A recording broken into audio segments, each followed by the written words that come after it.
Hello and welcome. I'm Ananya Datta and you're watching Gravitas with me. Let's get started.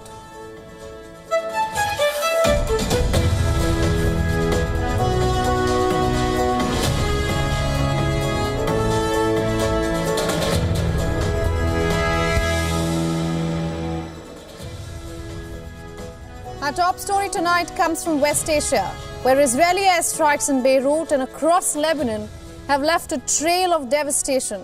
We decode where this endless cycle of conflict is heading. And here's a look at what else is lined up for you on the show tonight. As America begins voting, Kamala Harris is losing her gains and Donald Trump is inching up. We give you 3 reasons why. Adamant Taiwan orders 1,000 American killer drones amid threat from China. Pakistan becomes more Chinese than China, if at all that's even possible. The host of this year's SEO Summit openly asks China for bigger share of the Belt and Road pie. Then we get you some visuals of the flood fury across the world, from Oman to South India. This is how climate change is changing lives. Later on the show, Pope Francis says he's open to appointing trans-friendly bishops. Could this pave the way for more dialogue between church and the LGBTQ plus community? Now we explore all of this and a lot more. Stay tuned.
The devastation in West Asia is reaching a fever pitch, and the wreckage left in the wake of Israeli strikes in Lebanon is severe. Our top story tonight is not just about conflict. It's about destruction on an unimaginable scale. What started as a regional skirmish has now turned into an onslaught, and the chaos is spreading. Israel is intensifying its bombardment of Lebanon, targeting the southern parts of Beirut, leaving behind nothing but crumbled buildings and empty streets, turning entire neighborhoods into smoking ruins.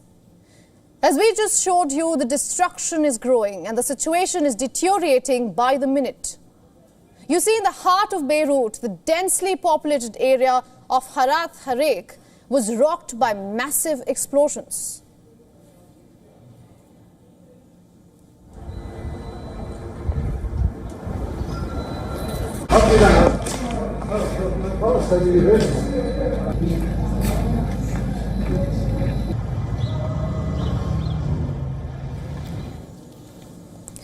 The plumes of black smoke could be seen billowing between the city's buildings and residents scrambling to flee. This was reportedly an area that had mostly avoided the worst of the airstrikes. Now that period of relative calm is now over. The Contra reports the Israeli Defense Forces, also known as the IDF, have ramped up their vengeance, focusing on Hezbollah's strongholds. As per reports across Beirut, what remains are shattered buildings buried under rubble and thick black clouds that obscure Beirut's once vibrant skyline. Entire districts lie in ruins as the strikes continue, and the attacks in Beirut reportedly occurred just hours after Israeli Prime Minister Benjamin Netanyahu rejected French President Emmanuel Macron's proposal for a ceasefire, perhaps only adding fuel to the fire, pushing the region further into the abyss of destruction. Is Israel's actions the beginning of its last desperate push in the region, or merely another chapter in the ongoing violence? In a televised speech, Hezbollah's deputy leader, Naim Qasim, has vowed to expand the group's missile strikes across Israel. بما أن العدو الإسرائيلي استهدف كل لبنان. Since the Israeli enemy targeted all of Lebanon, we have the right, from a defensive position, to target any point in the Israeli enemy's entity, whether in the center, the north, or the south. We will choose the point that we see as appropriate. سنختار النقطة التي نراها مناسبة. The thing is, he wasn't bluffing. Early Wednesday, Israel's military reported that about 50 projectiles were fired from Lebanon into northern Gaza. Northern Israel. Hezbollah also claimed it has targeted an Israeli army tank near Lebanon border with a guided missile. And this cycle of retaliation is rapidly escalating. As per reports on Tuesday, Hezbollah launched a barrage of missiles at the northern Israeli town of Safed. Israel responded with precision airstrikes, targeting multiple areas in southern and eastern Lebanon. The IDF bombed regions such as Bekaa Valley, including a hospital in Baalbek city. Lebanese security sources said that the mayor of Nabathieh and 5 others were killed in an airstrike, which hit a municipal infrastructure in the city. Lebanon's health ministry reported 9 deaths from Tuesday's strikes in the southern region and 5 more in the east, including 3 children. And children have been reportedly a target in other Israeli attacks as well. Reportedly, 23 people, including young babies, were killed in an Israeli airstrike on a Christian town in northern Lebanon's Aitau on Monday. Now, Aitau is a village located almost 150 kilometers north of Lebanon's southern border with Israel. Among the rubble were reportedly children's clothing, a teddy bear, school books, and for those who could bear to look, body parts. An incident that has drawn international condemnation. Amidst this back and forth attacks, where is the United States in all of this? Washington has reportedly expressed concerns about the collateral damage. Yes, concerns, not demands, not sanctions, just concerns. Now, they do have a right to go after legitimate terrorist targets. We see Hezbollah continue to operate across Lebanon, and Israel does have a right to defend itself against those terrorists who pose a threat to the state of Israel. But we've had real concerns about the nature of the campaign that we saw roll out across Beirut over the past few weeks, and we made those concerns publicly. As per reports, U.S. has issued a warning to Israel that unless it ramps up aid to Gaza within 30 days, the military assistance it relies on could be in jeopardy. The U.S. has reportedly expressed dissatisfaction with the woefully inadequate humanitarian aid being delivered to Gaza. Will Washington actually follow through on this threat? Or is this more diplomatic posturing while Israel continues its bombardments? Let's also not forget the bigger picture here. This isn't just a skirmish between Israel and Hezbollah. According to the United Nations, Israel has already forced over a quarter of Lebanon's population to flee their homes, a staggering figure of 1 million displaced people. 1 million in a country of just 5 million people. That's not just a crisis. That's a humanitarian disaster in the making. Lebanon, already teetering on the edge of the collapse, is being torn apart by airstrikes, evacuations, and the looming threat of more violence. Israel's ground offensive into southern Lebanon is its 4th invasion in less than 5 decades. It's relentless, with entire sections of Beirut reportedly flattened in the process. And while Israel continues its operations and violates many international calls for peace, leaders globally are condemning Benjamin Netanyahu's actions. French President Emmanuel Macron, for instance, he has reportedly urged Netanyahu to remember that Israel was born out of a United Nations decision. Reportedly a warning to Netanyahu to not ignore international law or UN resolutions. Israel, he reminded, must not forget the very institution that sanctioned its existence. Macron's message might have not been pointed, but will Israel listen? Meanwhile, Turkey is also ramping up its criticism of Israel, and as per reports, Turkish Foreign Minister on Tuesday called for sanctions against Israel, stating that diplomacy has failed and the world must now take legal action. He reportedly said that unless the international community imposes real consequences on Israel, whether economic, political, or militarily, the bloodshed will continue. And amid all of this, reports state that a new batch of US troops has landed in Israel to help operate the Terminal High Altitude Area Defense System, a sophisticated anti-missile defense mechanism designed to fend off Iranian threats. While THAAD can intercept ballistic missiles, experts say that it may be ineffective against smaller weapons like drones. Remember, groups like Hezbollah, Hamas, and the Houthis, for example, in Yemen have been using drones to their advantage, showing just how complex the security situation in the region has become. According to reports in US media, Israel has assured the Biden administration that it won't target Iran's nuclear enrichment or oil production sites, at least not yet. Instead, Israel is reportedly focusing on military targets like missile launch pads, drone sites, nuclear labs, and command centers. Experts caution that Israel's restraint does not guarantee that the conflict won't escalate in the future, adding that we could easily see strikes on Iran's more sensitive infrastructure if the conflict deepens. So where does all of this leave us? Well, the situation is spiraling out of control. Netanyahu's refusal to negotiate a ceasefire has sparked a new wave of violence that is dragging the entire region into chaos. And Lebanon stands on the edge of a humanitarian catastrophe with over 1 million people displaced. Hezbollah shows no signs of backing down, and Israel's military machine is operating at full capacity. How much longer can this spiral of violence continue before the entire West Asia erupts into an all-out war? And if that happens, will this be Israel's final burst or just another chapter in an endless cycle of conflict?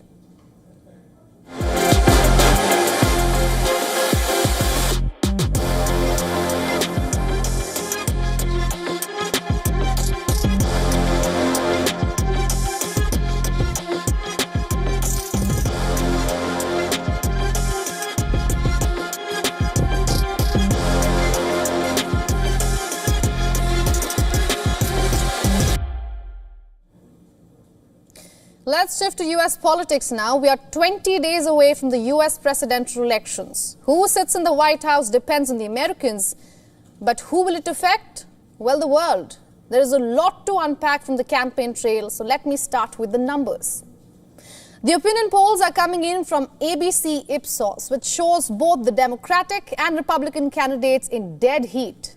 Kamala Harris stands at 50% and Donald Trump is at 48%. Now, if we compare these numbers with last month's, it looks like bad news for the vice president. Harris was leading with 5 percentage points, but that has been reduced to 2 now. The current figures are still within the margin of error, so you can't really be certain as to who will win the elections. So now that you know the numbers and that they are narrowing, let's get you the reasons behind it. First and foremost, the swing states.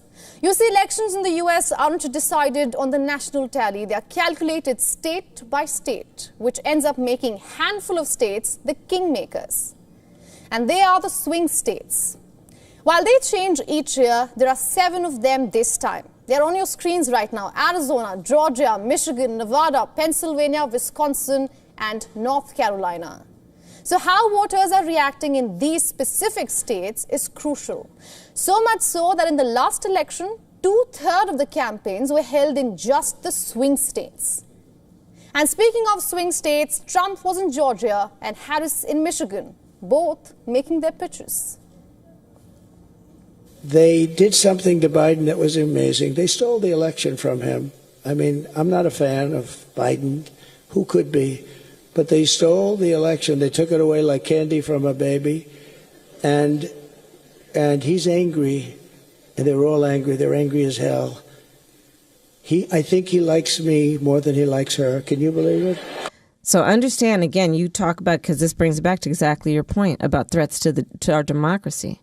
Donald Trump would go into the Department of Justice and manipulate it in such a way that it would be used as a weapon against his political enemies.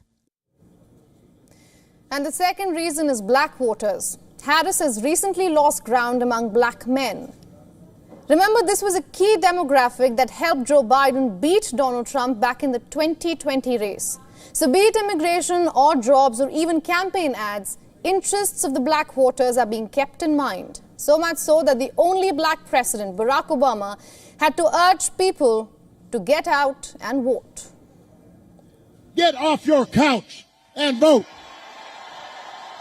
Put down your phone and vote.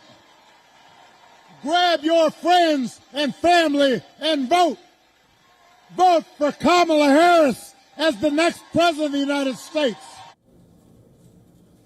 But not every black voter is convinced. Many are seeing it as pure politics. I kind of respected Obama in a sense because I voted for him twice. But then for him to come out and say that, it was very disturbing.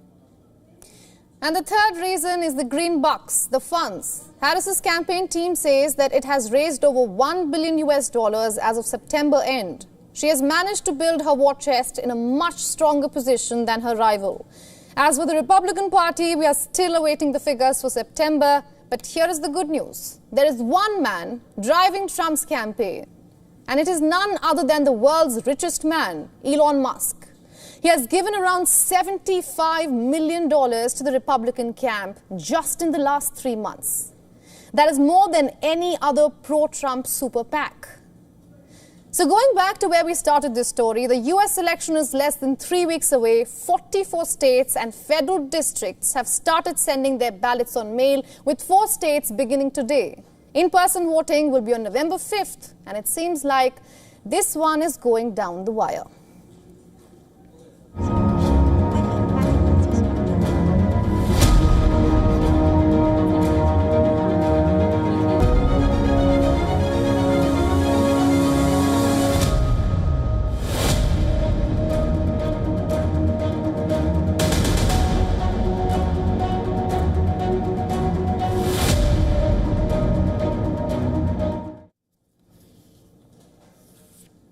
Let's now shift our focus to Pakistan. It has become more Chinese than China. Let me explain how. On Wednesday, Pakistan's Prime Minister Shehbaz Sharif called for the expansion of China's Belt and Road Initiative, commonly known as BRI. The Pakistani Prime Minister wants to enhance regional cooperation with China and proposed this during a meeting of the Shanghai Cooperation Organization in Islamabad. He was addressing heads of government at the SCO meeting. And for the UNVEST, the SCO is a Eurasian security and political group formed in 2001. And this year, Islamabad is hosting the summit, which is being attended by officials from 11 countries, including Russia and India. Pakistan's Prime Minister Shehbaz Sharif backs the expansion of BRI. In other words, Pakistan's leader is taking everything on China and BRI to save the country from economic collapse. Remember, China's Belt and Road Initiative is a $1 trillion plan for global infrastructure and energy networks that China launched a decade ago. The plan includes connecting Asia with Africa and Europe through land and maritime routes. More than 150 countries, including Russia, have signed up to participate in BRI since Xi Jinping unveiled it. And since it was launched almost 10 years ago, the China-Pakistan Economic Corridor has become the centerpiece of the BRI, which aims to build infrastructure, expand trade links, and deepen ties across Eurasia and Africa. Over the years, CPEC has morphed in size and scope. Beijing is already investing $25 billion, and some estimates say that the bundle of energy and development projects could reach $62 billion once completed. But one doesn't have to read between the lines to see through China's agenda. You see, the far-reaching project has come to represent China's wider geopolitical ambitions. CPEC forms the backbone of China's presence in Pakistan, symbolizing the all-weather friendship between the two countries. China markets it as a tool to help smaller, developing countries. But what it really is an unsustainable debt. China's rivals know that the BRI is China's tool to spread its geopolitical and economic influence. Western countries, especially the G7 countries, last year announced a $600 billion plan to launch a rival connectivity infrastructure development plan. Regarding Pakistan, the China-Pakistan Economic Corridor is a part of the Belt and Road Initiative and has seen Beijing investing billions of dollars. Under the BRI, China has invested billions in Pakistan for road networks, a strategic port, and even an airport. According to the Pakistani Prime Minister, CPEC would also help enhance cooperation. He has also called for a special development funding mechanism under the SCO. Beijing's growing footprint in Pakistan through CPEC has made it one of the most visible case studies of China's growing presence abroad. It has led to accusations by critics that the grouping of projects is a tool for Chinese expansion and a way for China to impose its will on Islamabad. About a decade ago, when China unveiled its ambitious project, Pakistan touted it to be the quote-unquote magic bullet. They thought that it would solve all their economic and political problems. Even China called CPEC the flagship project of BRI. The Chinese plan was to use CPEC to rebuild and stabilize Pakistan, but that has not worked exactly. In fact, far from it. CPEC has proved to be a destabilizing factor. CPEC has ensnared Pakistan into a debt trap. It has foisted every expensive project on Pakistan, a country grappling with political instability, economic troubles, and security problems. And naturally, there is growing anger towards the Chinese project amongst the marginalized communities of Pakistan, like the Baloch people.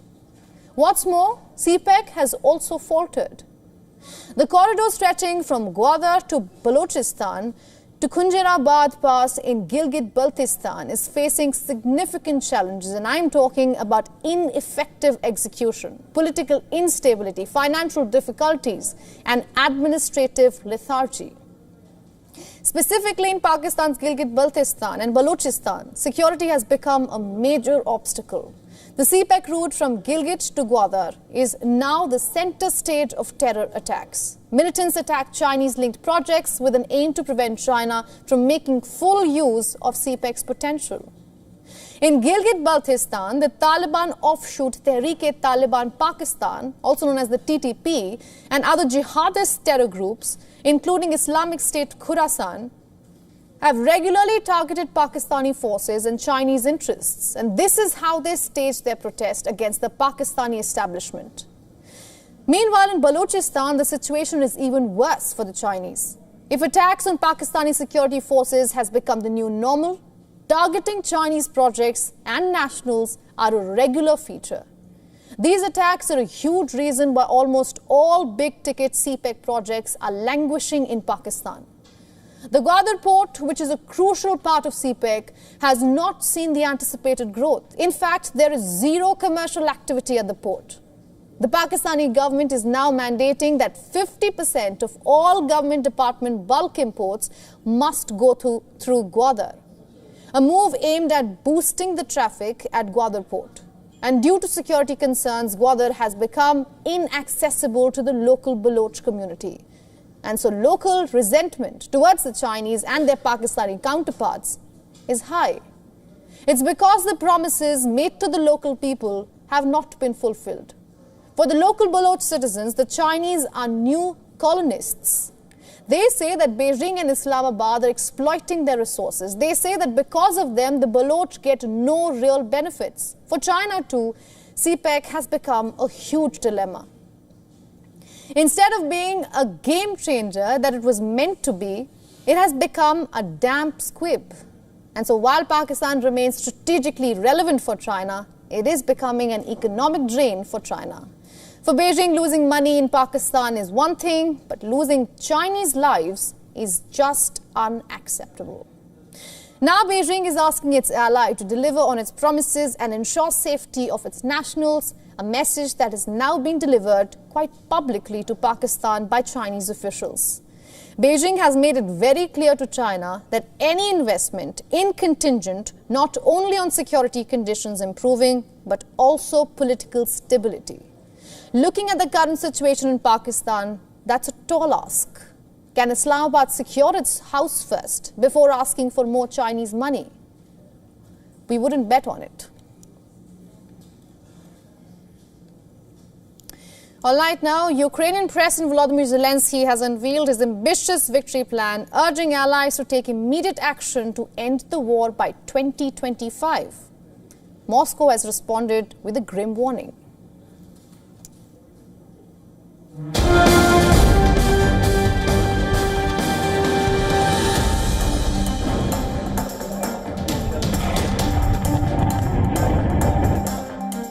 In the eastern Ukrainian city of Toretsk, brutal street battles continue as Russian forces push deeper into Ukraine's industrial heartland.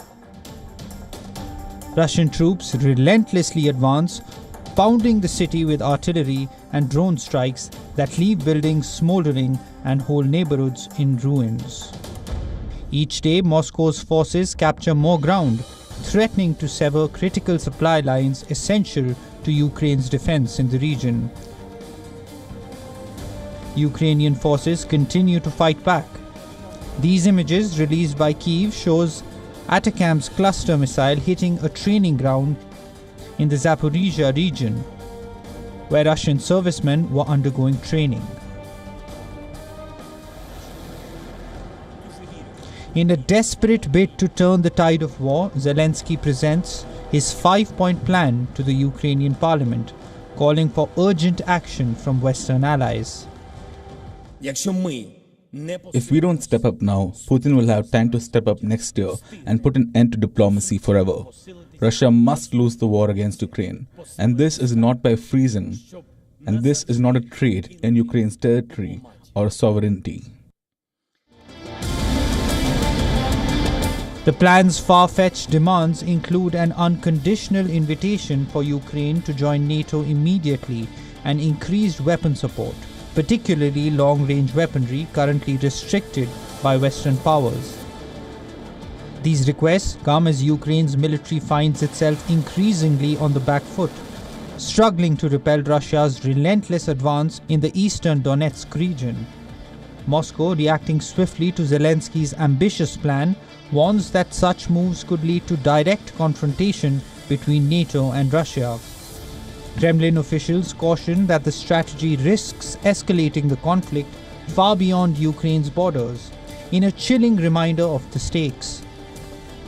With winter approaching and widespread power cuts looming, Ukraine faces a race against time. Zelensky's victory plan represents a high-stakes gamble that could either secure Ukraine's future or plunge the region into an even deeper crisis. Bureau Report, WION World is One.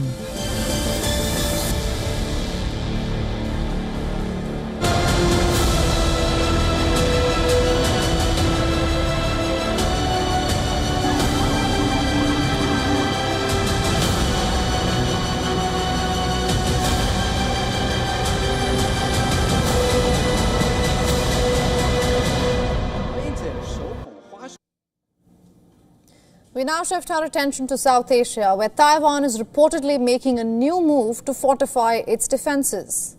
As per reports, the country has reportedly signed contracts for purchasing nearly 1,000 high-tech killer drones from the United States. According to reports, this development marks a crucial step in Taiwan's strategy to counter China's growing military pressure. As tensions in the Taiwan Strait continues to escalate, reportedly Taiwan is positioning itself to defend against potential Chinese aggression. And with this warfare upgrade, this development reportedly comes just a day after China's People's Liberation Army wrapped up its latest joint combat exercises around Taiwan.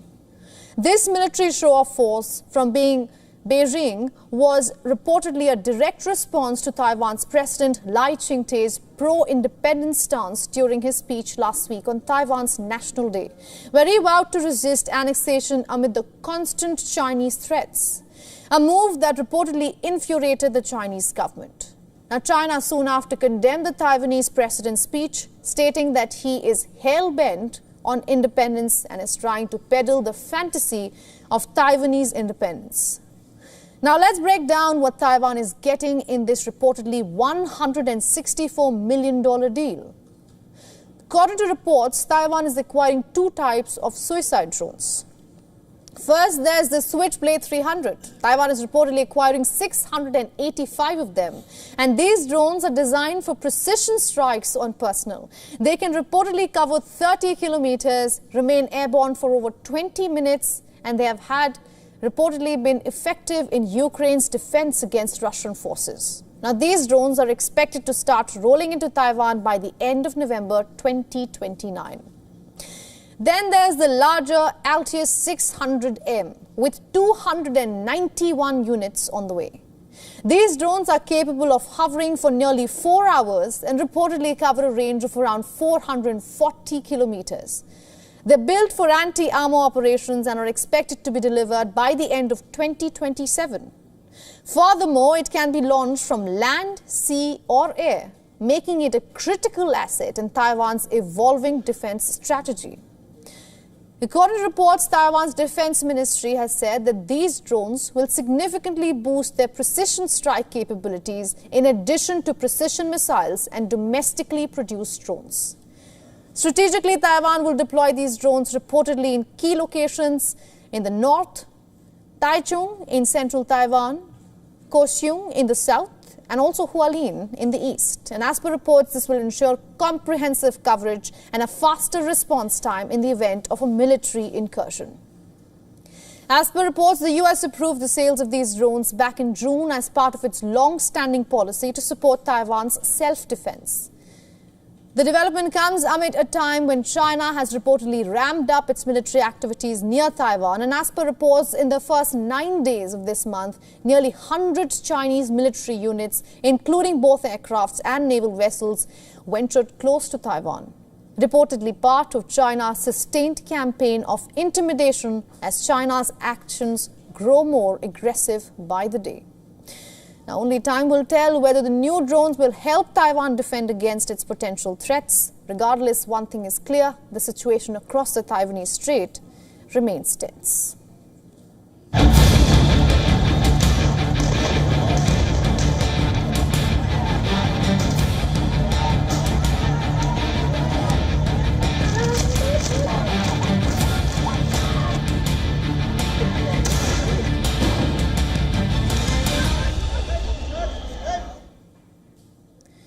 We now go across to Bangladesh, where journalists accused in cases of murder and genocide will face prosecution in the International Crimes Tribunal.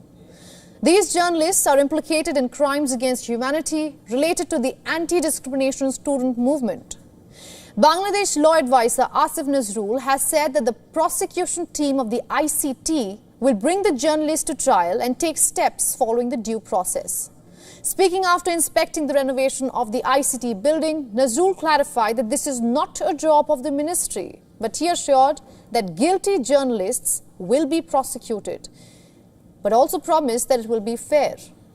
He emphasized that the government's commitment to justice, saying that at least 1,500 people lost their lives and thousands more lost their limbs, suffered serious injuries and became crippled for life. Nazrul added that there is no precedent for such a large quote-unquote genocide during peacetime, not only in Bangladesh but in the history of the subcontinent. The law advisor hoped that the historic trial would be initiated by November 1st, adding that they are determined and oath-bound to the people of Bangladesh to hold the trial.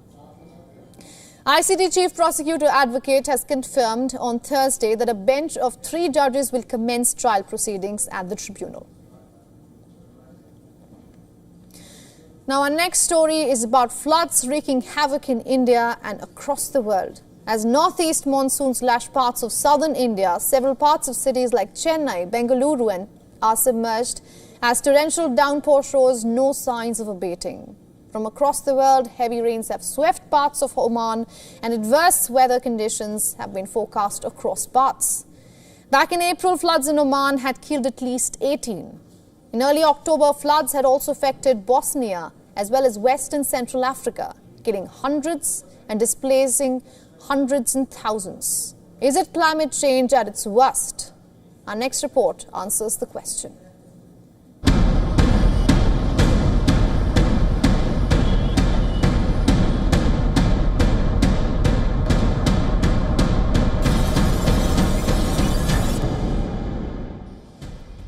In the South Indian city of Chennai, heavy rainfall has brought the city to a virtual standstill.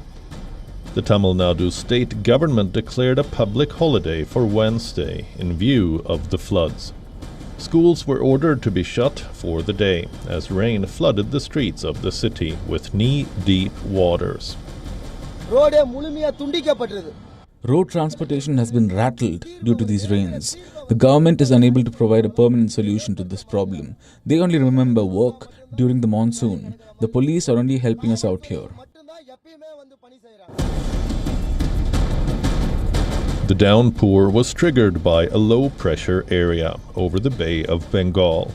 Authorities said they have made appropriate arrangements to deal with the situation, while local citizens complained of a lack of action by the concerned civic bodies. In anticipation of this rain, for example, the 10 teams of NDRF and SDRF have already been placed. Around 26 teams have been placed in all these 4 plus 3 coastal districts, 5 coastal districts. So that has already been done. The boats, in case water logging is anticipated in area, boats have already been placed with the manpower so that we don't lose any time. The Regional Weather Office has predicted heavy to very heavy rainfall in the region, with a forecast of extremely heavy rainfall in some areas. A total of 26 disaster management teams have been deployed to tackle the flood situation. In another southern city of Bengaluru, heavy rain led to severe waterlogging. Footage circulating online showed alarming conditions, with city streets submerged in rainwater. But it's not just South India. Heavy rain and floods creating havoc in cities across the world. In Oman's Muscat, several people were rescued after torrential rain caused a tropical storm. It left many parts inundated. Schools were closed and safety alert was issued in the wake of the storms. Authorities have urged public to remain indoors. Severe weather is forecast across much of Oman. Thunderstorms accompanied by heavy downpours, strong winds, and possible hail are forecast. Monsoon have also wreaked havoc across West Asia and Central Africa. In recent weeks, Chad, Mali, and Niger saw residents wade through floodwaters or boat along submerged street.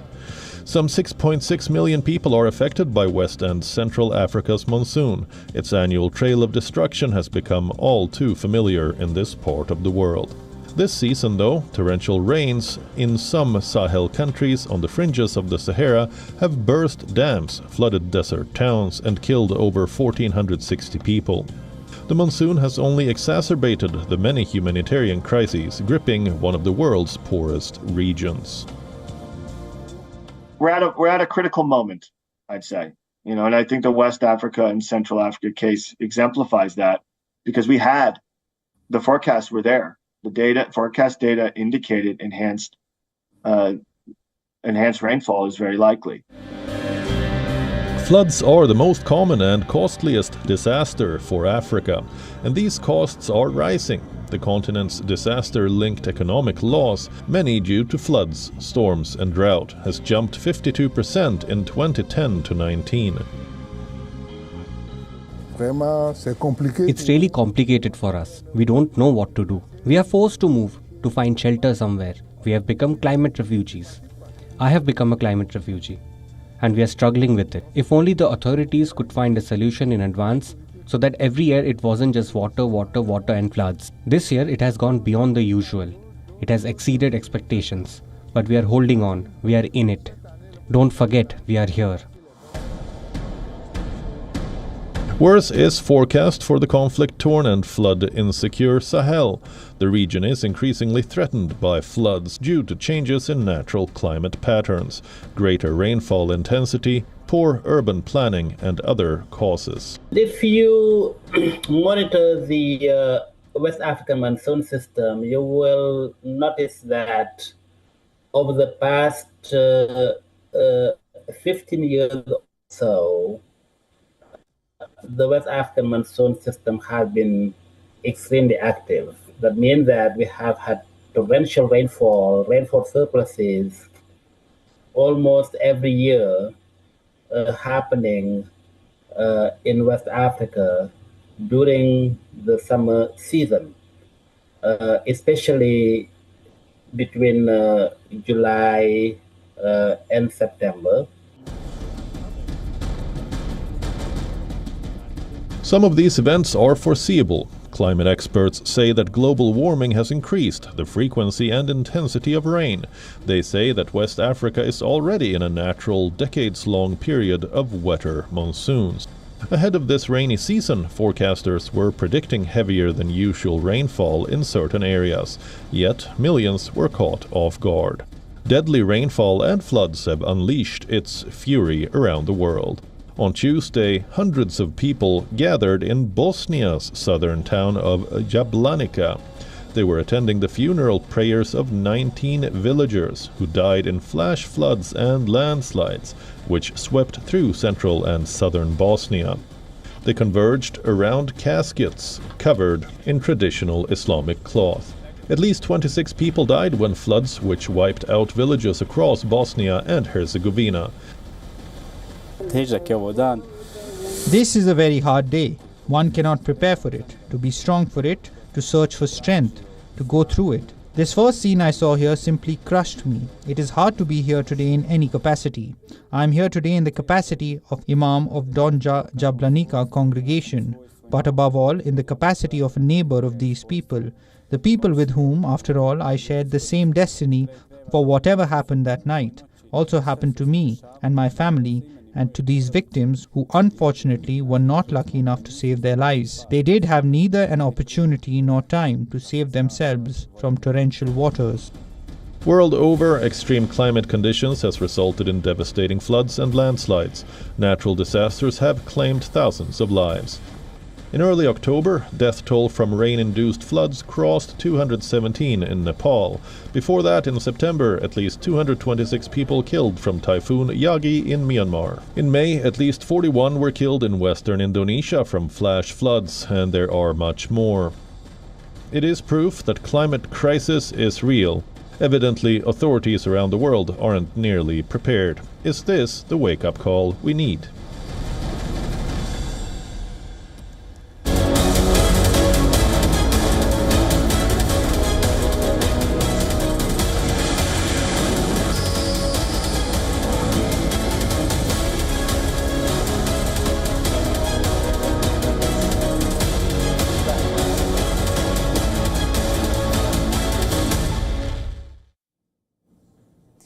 Now, our next story could come as a breakthrough for the LGBTQ plus community. The Pope has said, privately expressed, that his wish is to select bishops in the US who are more welcoming to the transgender Catholics. This purported comment was made during a meeting at his private residence on Saturday with 11 Catholics who are either transgender or intersex or supporters. The meeting, arranged by the New Ways Ministry, an American organization advocating for LGBTQ plus Catholics, reportedly lasted 80 long minutes. The meeting was arranged by the New Ways Ministry, an American group championing LGBTQ plus Catholics. 5 participants, including a transgender man and a doctor who jointly heads a clinic providing gender-affirming hormonal care, shared their personal testimonies with the Pope. They told the Pope about their experiences as a member of the transgender community. Now, Pope Francis is said to have responded with comments and questions, and according to the attendees, Pope Francis affirmed that the experiences of the transgender community will be more on his mind. He reportedly said that when he appoints new bishops, he will consider their openness to transgender people as a criteria. And this is big. This is the same meeting where Pope Francis faced calls to overturn Catholic Church's ban on gender-affirming care for transgender people. The members of the transgender community reportedly told the pontiff about the quote-unquote joy they got from hormone replacement therapy and surgeries. The unusual meeting was not listed on the Vatican's official agenda of the Pope's meeting for the day. Still, the meeting with around a dozen LGBTQ plus activists comes 6 months after the Vatican's doctrinal firmly rejected gender-affirming care. The Vatican said that it risks threatening the unique dignity the person has received from the moment of conception. In the aftermath, LGBTQ plus groups sharply criticized the Vatican document and criticized the doctrinal office for not seeking input of the transgender people about their experiences before rejecting gender-affirming care.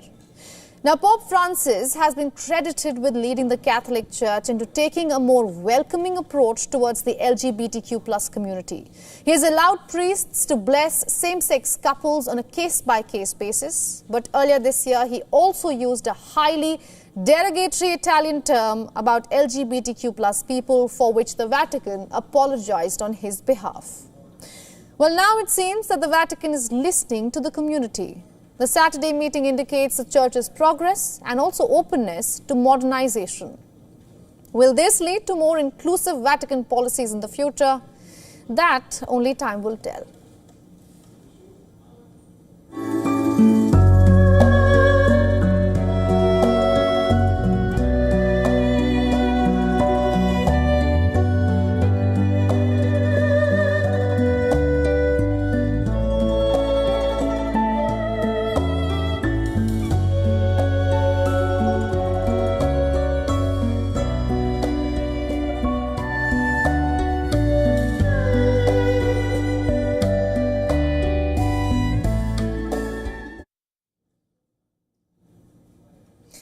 That wasn't the opening of a spooky film. You should get ready for an extraordinary night sky event this week. The Hunter's Moon, reportedly the third of 4 consecutive supermoons in 2024, will light up the skies on Thursday, that's October 17th. Reportedly, this full moon will be bigger and brighter than usual. As per reports, the Hunter's Moon was named by farmers who took advantage of clear fields and easier hunting. Now, according to NASA, this week's supermoon will hit its peak at 7:26 a.m. EDT or 4:56 p.m. IST on Thursday. It will appear full from Tuesday through Friday, and on Wednesday, October 16th, that is, the moon will reportedly be at its closest point to Earth, also known as perigee. So why does the moon shine so brightly during a supermoon? Well, according to NASA, it's all about its elliptical orbit. Depending on where the moon is along this oval-shaped path, it can be as close as 36,000 kilometers or as far as 400,000 kilometers away. Now, as per reports, the best time to view this supermoon is just after sunset, when the moon sits low on the horizon. The supermoon will be visible across the globe, but peak times vary by location. And as we told you earlier, in India, the moon will be at its fullest at 4:56 p.m. IST on Thursday and can be seen from October 15th to 18th. New Zealanders will reportedly get their chance early on Friday, that is October 18th, while those living in western US will see it on Wednesday night, October 16th. The Hunter's Moon will shine bright for about 3 days, so you have got plenty of time to get a glimpse of it.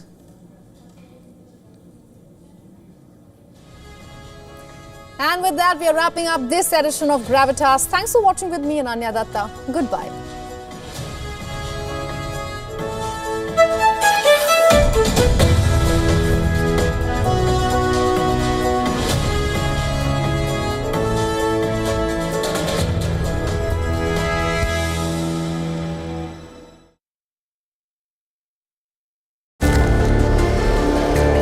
Concerns and rumors circulate in Cameroon over President Paul Biya's public absence and deteriorating health. Government bans reports on president's health. Biya has ruled Cameroon for more than 4 decades, making him the oldest leader in the world. Bishops of the Accra Archdiocese, alongside thousands of Catholic parishioners, unite in their call for stronger environmental protections and an end to illegal mining, or galamsey, which has ravaged Ghana's water bodies and ecosystems. And Nigeria's self-proclaimed twins capital of the world, Igbo Ora, holds its annual festival to celebrate the town's unusually high incidence of multiple births. That's this week on World of Africa at these times on WION. World is One.